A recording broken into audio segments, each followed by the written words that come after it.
But let's just segue. Let's talk about the rival clubs. It's a pity no one is here to represent Chelsea and Manchester United, despite sending invites over. But let's look at it. Now, Arsenal end the 22 years drought. I think the next club that now takes that title, that sits in the position, is Manchester United.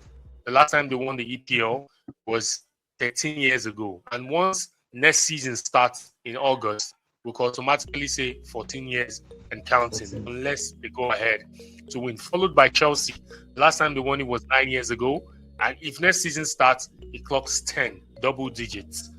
But, you know, ever since this past few weeks, I've been hearing no one says about Premier League, 4 titles, Manchester United, 13 titles, Liverpool, 2 titles, Chelsea 6, Chelsea 5, Man City 6. And I'm confused, and I'm like, so what happened to the other, or what happened to history? When Arsenal come with their unbeaten title, unbeaten trophy, you say it's History FC.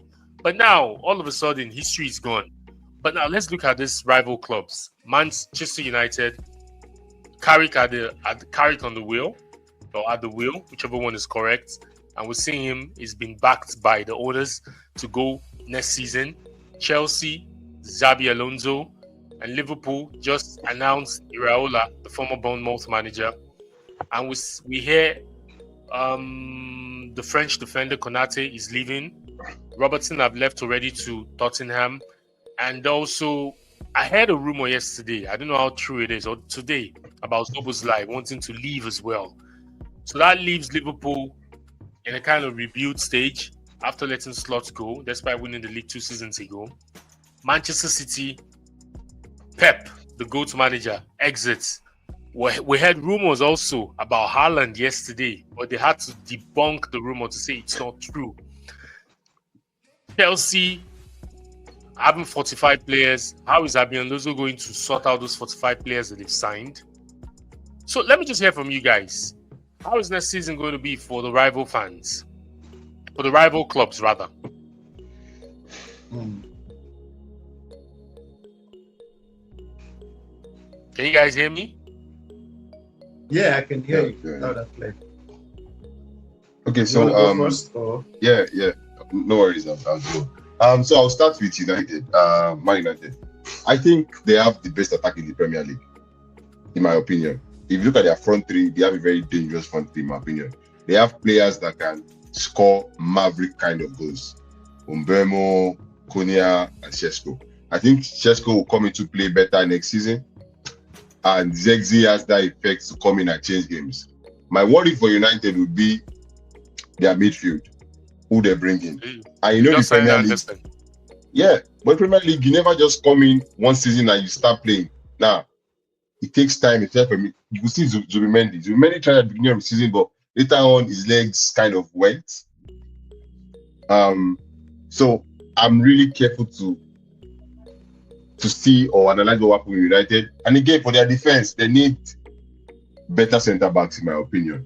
But again, with what they have right now, that team was sustainable for 1 game a week. When they have the FA Cup now midweek, when they have the Carabao Cup, they have the Champions League now. Intensity, you can't keep playing that way. Bruno can't keep playing every game. Konya can't keep playing every game. So it's easy to talk, it's easy to, and again, if you remember at the end of the season, most of their games were won by luck or by fluke. They were being pressed 100% that they could have lost those games. So my wish for them, even though I'm a rival fan, is if they could get recruitment right and get bodies in, because they don't have a good bench. Get bodies in, they can do okay. Like you see Paul Scholes, Nicky Butts, and the other guy on their podcast, the Good Bad, the Ugly, that podcast where they were saying, they said they will challenge this season, they will challenge. I worry about Arsenal, third, fourth. And that's not going to third or fourth. Yeah, like they always say. I remember Gary Neville, I think in 2021, where he was saying, if Arteta gets fourth, that's all he can do. He should just resign and leave the club. So let's see what they're going to do with Carrick, because I believe this season they will demand more from him. And now to Chelsea, I think Xabi is a very good manager. I think he's very good. I think he's going to survive in Premier League because he has Premier League experience as well. He knows what it takes to play the English game. my worry for him as well is their defense. I think they have an okay midfield and okay attack, but their defense needs to get some very good experience back there, and maybe a goalkeeper. Aside that, Chelsea will do okay. And for Liverpool, I feel it's very threatening for them, given what you just said now about Szoboszlai. I think he's going to stay. Now they lost Konate, so they need to buy a lot of players this summer. So let's see how it pans out for them. But I believe the team I think would pose the strongest threat next season will be Manchester City and Liverpool, and maybe Chelsea. Why I say Chelsea is they are playing once a week now, no Champions League, you know. So let's see how it goes next season. Manchester City, City really? Yeah, I think they would. They have a strong base as well. Those guys don't like us now. No, I heard Vardio could leave because he has 1 year left on his contract. Bernardo Silva is gone, right? John Stones as well is gone. Rodri, we know there's a subplot on the side based on the election that's in Real Madrid, and the Enrique guy has been, speaking smoke. Has been, in all the interviews, he's just been saying a lot. He's going to buy Gabriel Magalhaes from Arsenal. Rodri is not far off. He's going to sign him when he becomes a president. And possibly, if the guy becomes a president, Rodri, being a Spaniard, we heard he's been cutting Real Madrid on the side as well. Rodri could possibly leave. And there's a Savinho going to Spurs next season. So that's a whole lot of rebuild. That's like 5 players mentioned. Yes, they still have Haaland, they still have Doku, they have Semenyo. But that's like a rebuild for Man City. And how would that be in effect? Just my own point of view, right? Yeah. Just wanted to say that.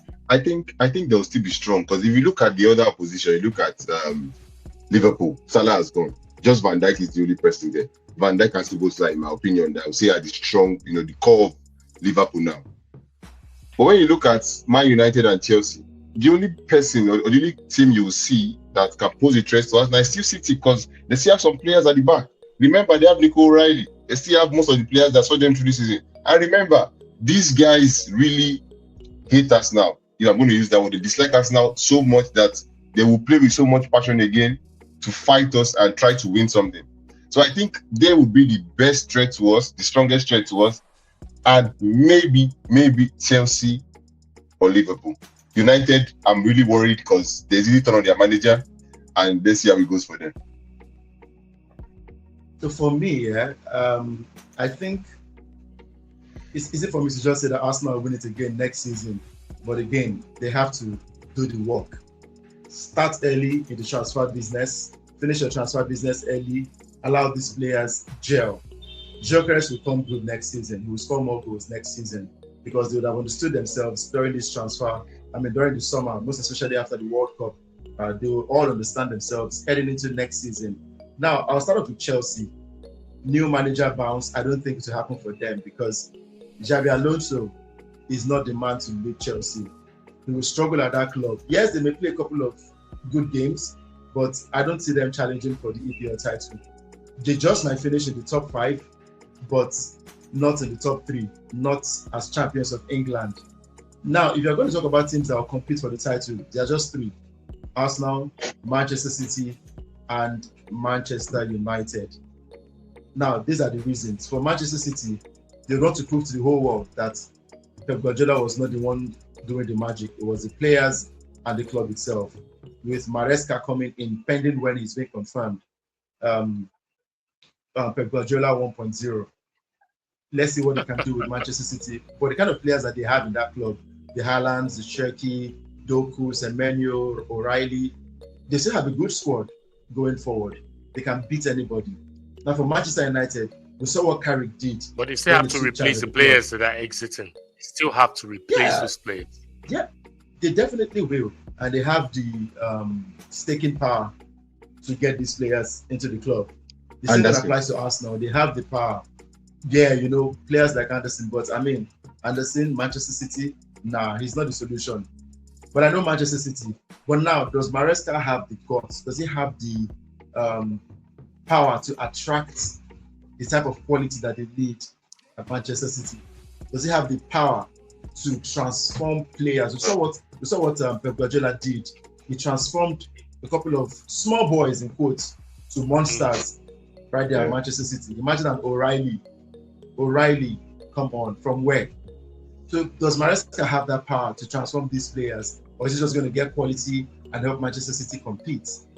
Now, for Man United, we saw what Carrick did at the club, and I think they'll continue on that momentum. But how many games can Mbeumo and Cunha play to help the club? Right? How many games will he play to help the club move on to the next stage? It's going to be a tough one for them if they don't get quality signings into that club. Sesko has to sit up. Zegzi.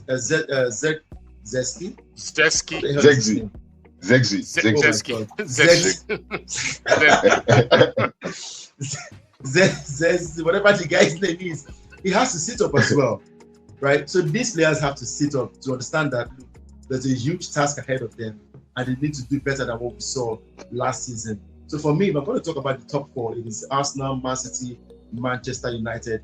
Let's not forget a small case of Aston Villa. Those guys are cooking. If you snooze, you lose. I think they're going to lose a big player. I'm really worried for them, Villa.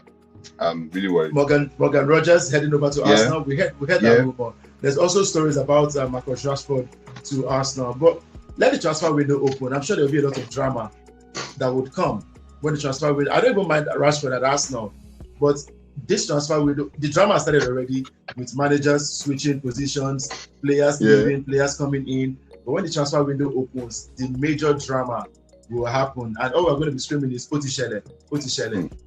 Here we go. Do you understand? And the whole of here we go will come to pass as well. So a lot will happen during the transfer. Arsenal will definitely cook during the transfer window. Now for Tottenham Hotspur, I don't even see them in the conversation at all. Not because they are rival fans or when I don't see them in the conversation. Nothing will save those guys for Tottenham Hotspur. So for the top 5 or top 6, I'd say Arsenal, Man City, Manchester United, maybe Liverpool, there's Aston Villa, and then maybe Chelsea. For the rest, they'll just compete and not be contenders. But Arsenal, the league title will definitely be between these 3 sides, Arsenal, Man U, and Manchester City. Last season, I made predictions about coaches to be fired. And Slot's prediction came at the end of the season. I said he was going to be fired.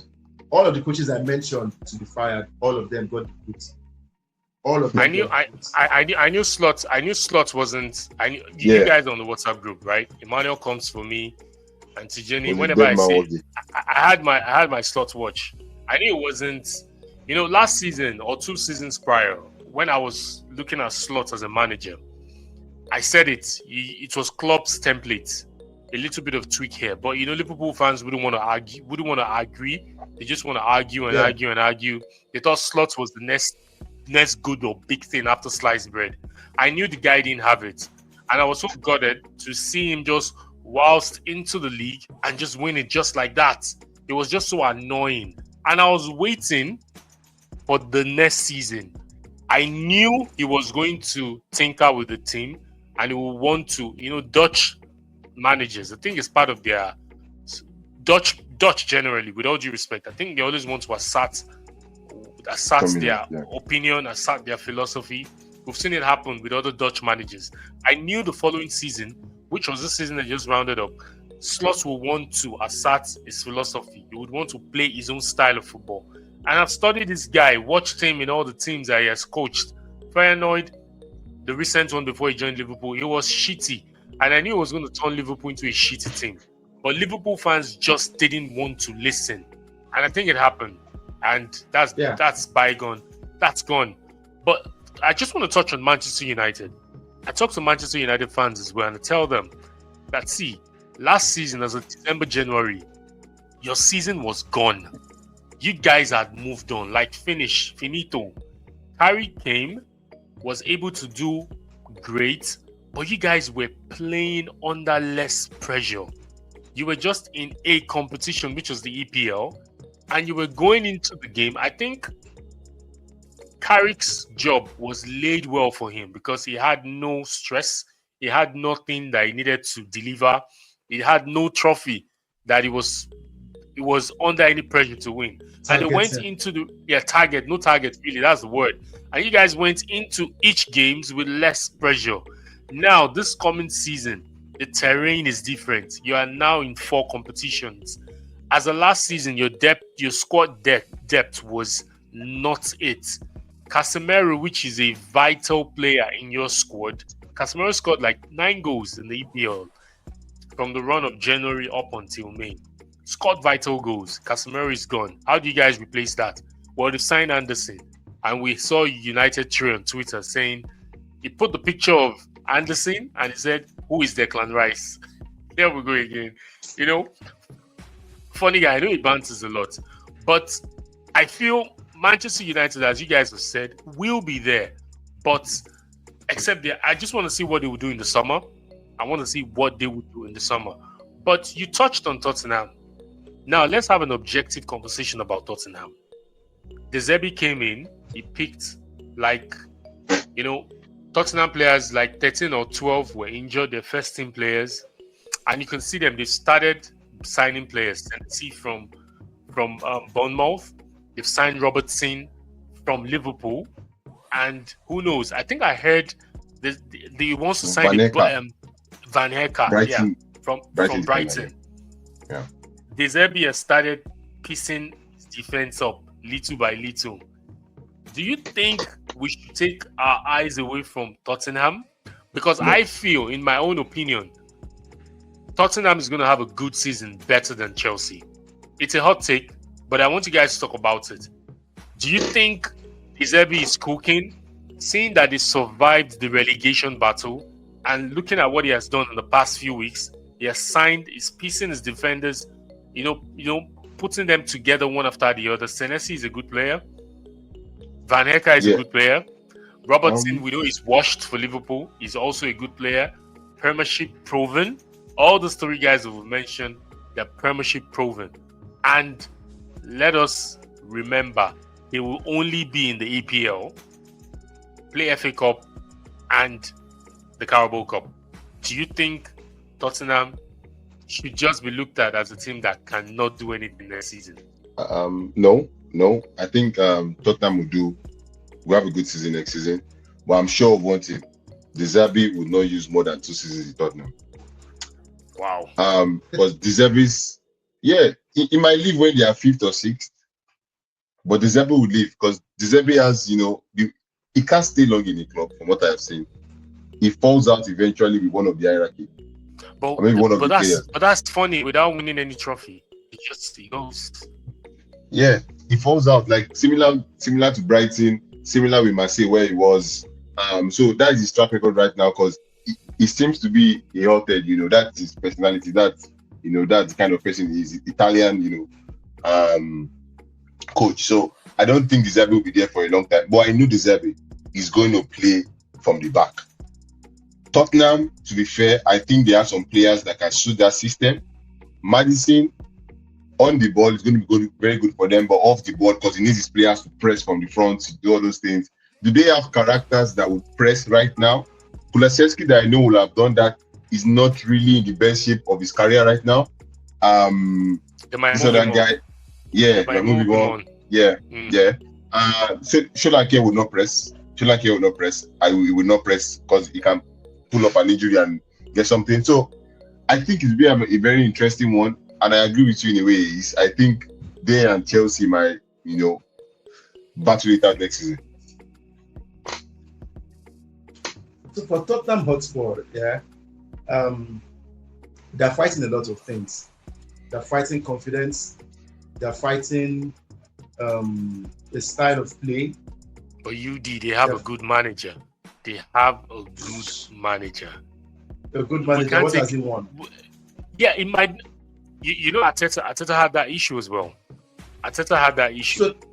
So now you rate managers with titles won, right? Arteta, even before the EPL title, he had won the FA Cup, and we could see progression with an Emery squad.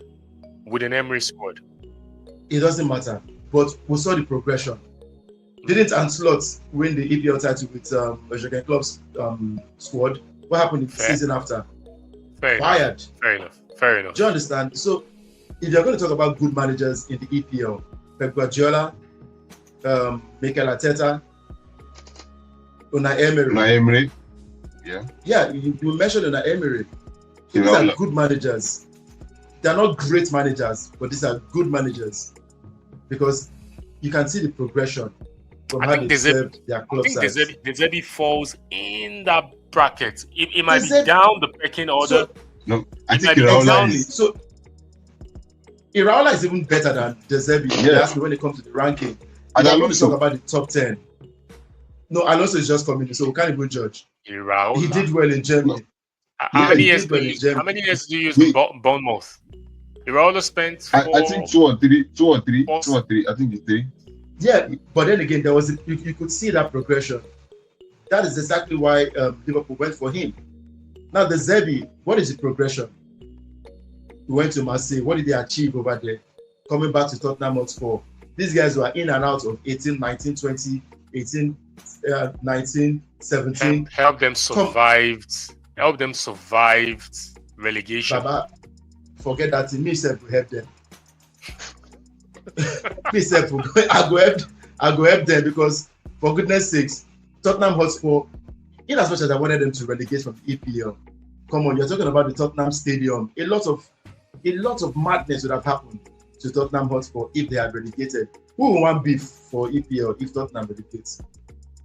Who will want carry the beef? Do you understand? Sure 6 points every season. Just send in the Brechese. No, I think next season the National Derby will be insane. I think it will be a very mad game. Because I feel like it still does not matter. These guys, Tottenham Hotspur will not finish in the top 5. I tell you for free. They will not finish in the top 5.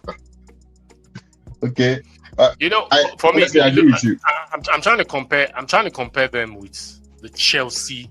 Looking at Chelsea at the moment, finished 10th last season, no European qualification of any sort. That money is gone, right? We saw them release the statement. Give me a second. We saw them release the statement in February, Danny. I don't know if you remember where they said they're running at what's that word used again?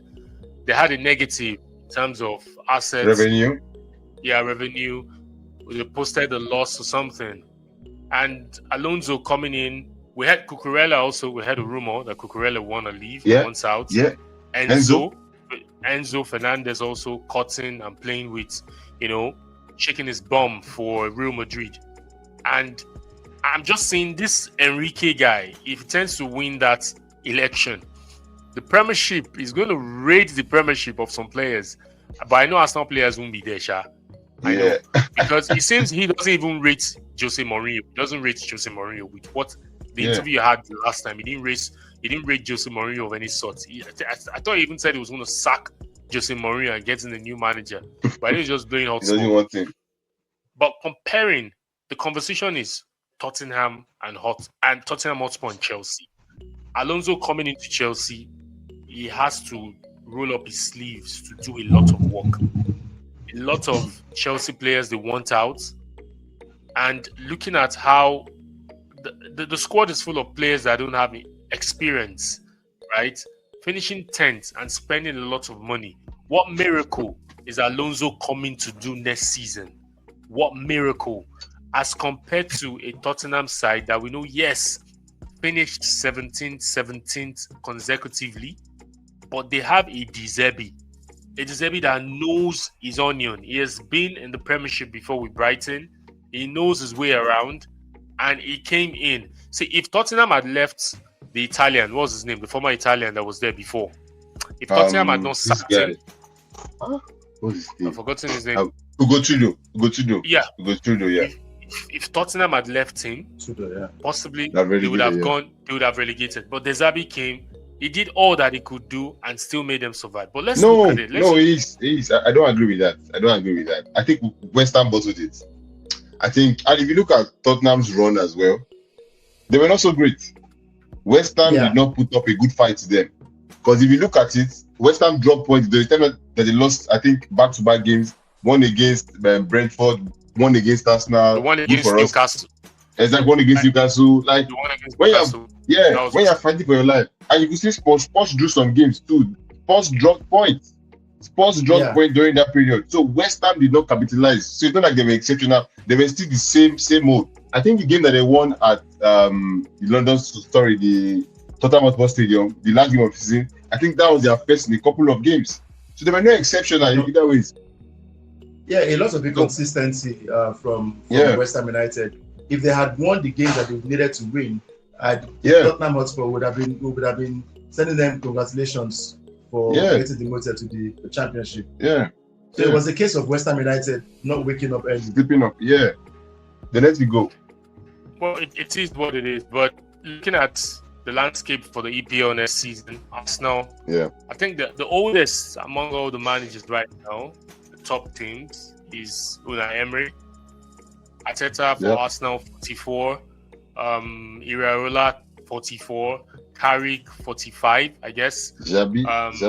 Dizabi is Dizabi. I don't know his age. No. I don't count Xabi Alonso. I don't Xabi count Alonso. I think one of the top teams. No, I don't read them. They need to work their way up. Xabi Alonso as well is 44. 44. It's going to be an interesting season. Next season, really.